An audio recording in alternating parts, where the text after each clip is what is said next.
So I'm a parish priest, and I came into the parish priesthood through justice work, but I did not think of financial inclusion as like the obvious place for my gifts until a couple years ago when I had a conversation with Winnie Varghese, who I know many of you know, who said, Jennifer, I've agreed to chair the Social Concerns Commission for the Diocese of New York, but only if we could start a credit union.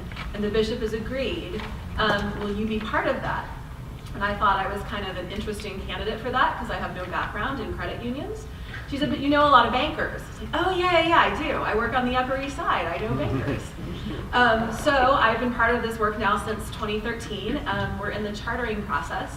And it has been a real learning curve for me to become familiar with that map, basically. I mean, the map of the just places where there are no banks.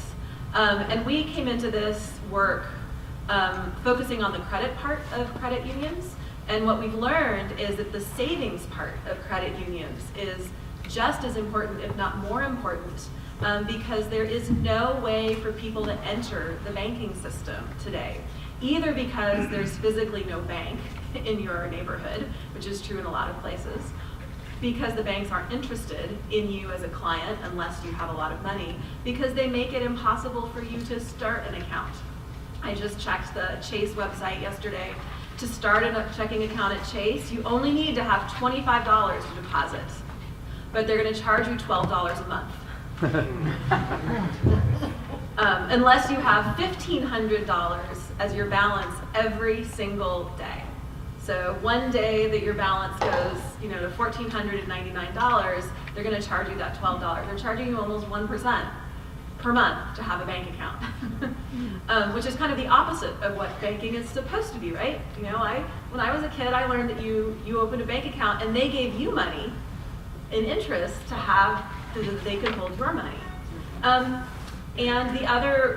one of the other obstacles to banking accessibility is ID. In order to open a bank account in any commercial bank, you need to have a state-issued ID.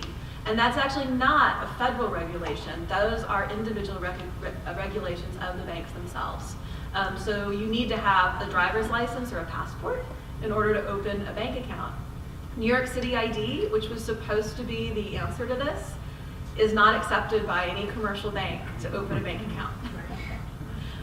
But what the banking regulations say is that in order for you to bank with an institution, you need to be known to the institution. You need to be a known person, which means that credit unions can get around that by literally you can have your parish pastor bring you and say, I know this person, they exist, and they are who they say they are.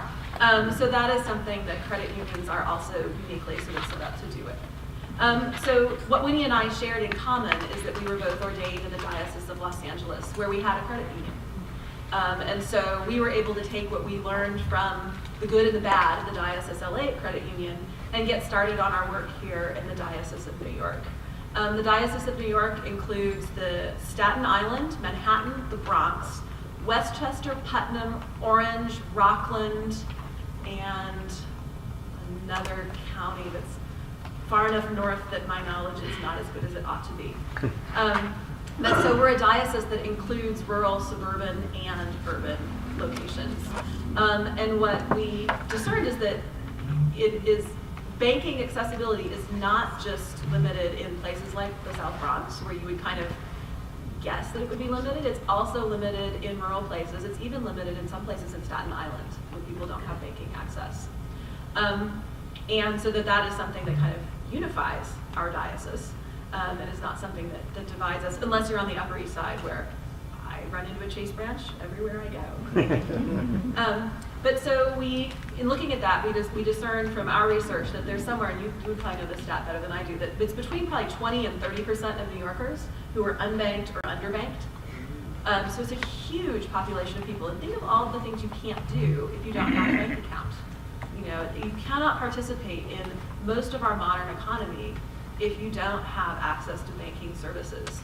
And what we've discovered also is that the National Credit Union Administration actually is hopeful.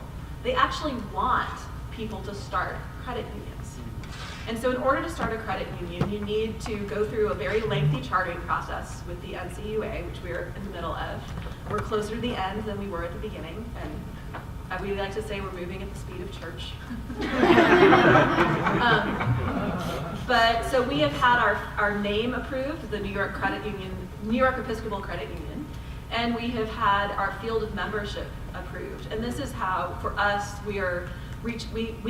we sort of put a broad field of membership out there, and they actually approved it unchanged, which we were very happy about.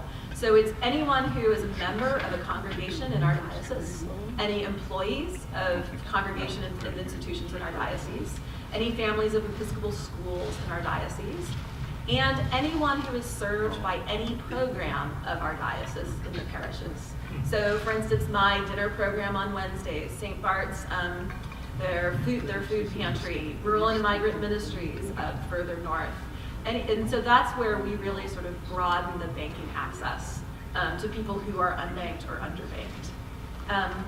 And the other stat that we learned as we were going through this process is that there's something like, it's like $2,400 a year that someone spends on banking services if you don't have a bank account, between fees and interest on loans and things. So just how incredibly expensive it is to do that. And so we have been in preparation for this. One of the things we learned from LA is that they were undercapitalized. So when we start, our goal is to have $500,000 of capital, which is money that is held by the credit union. It's not money you get back. I've had some difficult conversations with people. It's like, no, you can't just loan us the capital. Capital belongs to the credit union. And then at least $2 million in deposits.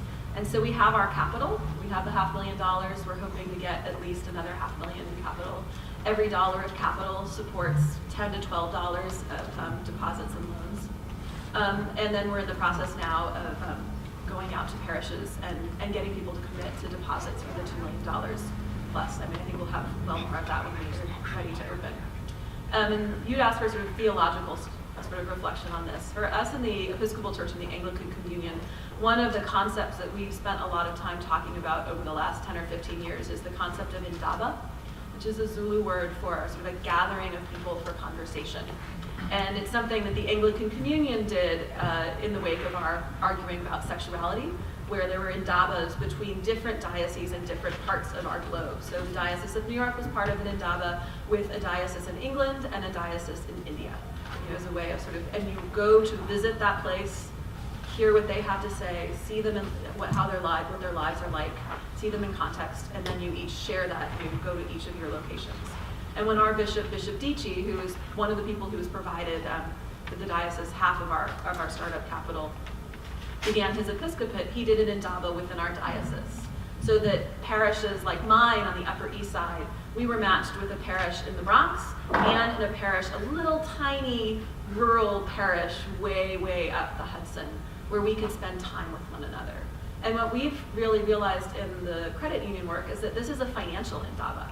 This is something where every member of our diocese, whether they have lots of wealth or no wealth, has a role to play.